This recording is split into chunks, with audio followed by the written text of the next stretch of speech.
มีตักมอตักหมาตักกันในหาว่านมเฮาหย่อนหาว่านมเฮางานบ้าเจ๊บ้าบ้ามานี่ต่อไปตักนี่บ้าไปมันจะทราบปองใดจากโซ่ปอดใจเขาก็ได้เป็นรูนะ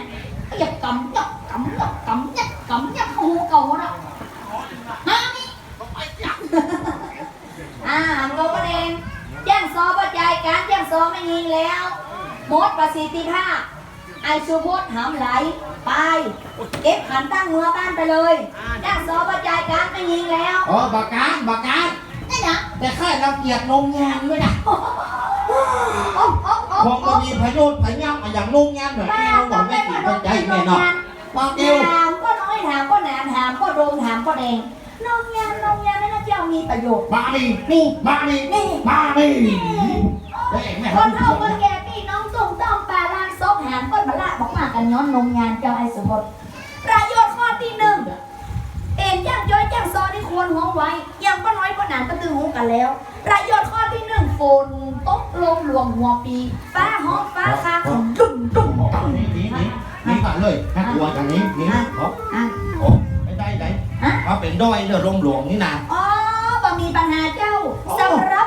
ก็ใจคนใดที่กลัวฟ้าห้องฟ้าคางนี่ใหญ่ไปที่ไหนที่นั่นใกล้เมียการมาฟ้าห้องปุ๊บเสาเบี้ยวนมปิดหูปุ๊บเอาลงได้ยินก่อนไอ้สมมติได้ยินก่อนบากอ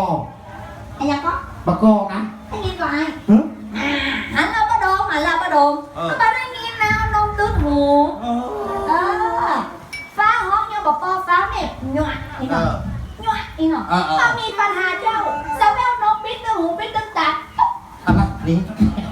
มันก็ช่วยปมมันได้เมื่อไหร่เกิดถ้าแกแต่ข้าวพ่อมาร์กด้วยตื้นประหารอย่าสยามหมดทุก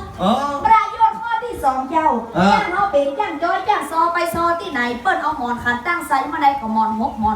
พอตั้งนอกเจ๊จัดดีจัดงานนี่แม่แต่ตั้งในมันเป็นฟวง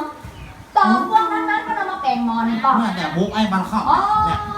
นักตึกเอาไปหนุนนอนเมื่อคืนนี่มันจะเจ็บกับคุยเราคอมันเขาหนาเรามาตั้งเป็นย่างซอต้องเปลี่ยนมันมีปัญหาเจ้าอย่างไรเนาะนอนหมอนนี่มาได้กับนมเอาเป็นนอนก็ได้ว่านวลแบบไฟโบ้นั่นก็นะเล่นใยสังเคราะห์นมไอ้สมอดเจ้าหลับเต็มตื่นฟื้นไม่มีนอนเป็นไปมาอันนี้ภาษีไปกับพี่ไม่ได้เยอะเลยสร้างมาได้ประโยชน์ข้อที่ 3ไอ้สมอดเอาเป็นย่างจ้อยย่างซอยแม่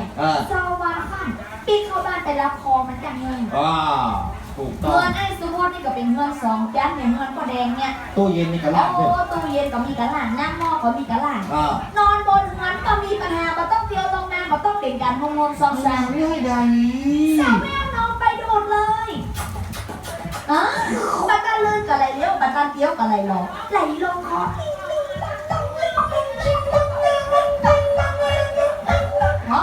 นั่นเป็นเหตุผล